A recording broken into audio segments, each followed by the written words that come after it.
I'm Chris Devon. Right now I'm joined by real estate attorney Eric Cataldo from Gilmartin McKenzie.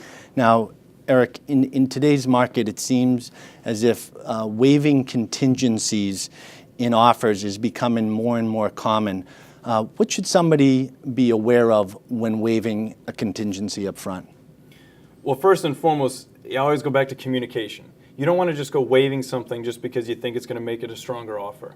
You've got to understand what you're doing by waiving a contingency. For example, if you are knowing you're going to do major renovations to a property, maybe then you'll consider waiving your inspection contingency, because no matter what, you're going to be almost doing a teardown.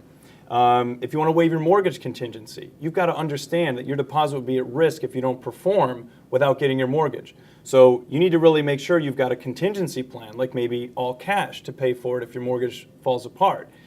Understand what the risk is before you just go blindly waiving something. On the lending side, I talk about this with clients all the time, is you want to make sure if you are going to waive the lending contingency, get everything into your lender up front, right? Don't just go through the motions with a simple pre-approval. Provide your W-2s, your tax returns, your bank statements. Get everything in so you pretty much have what we call a passport to purchase. You're in position subject to appraisal and P&S, let's say. But you should be aware, let's say you're buying a condo, there are other things that can come up outside of your control. Right. Right? And that's why communication is so important, because you need to understand, first of all, a pre-approval letter is really a very, very basic cursory look into credit and assets, and that's pretty much it. You never want to just rely on that. So if you're talking to your lender up front and you find out what else is going on, you can have a really good understanding of what the pitfalls are, what's going to remain outstanding beyond that pre-approval letter. Know it up front, and then you can make an educated decision. Great information.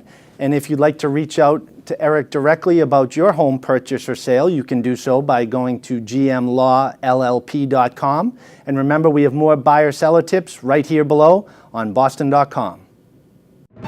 Tune into Radio BDC Sunday mornings at 7 to hear Chris Devon and his guest list of top-notch local real estate professionals deliver the timely truths of the greater Boston real estate market.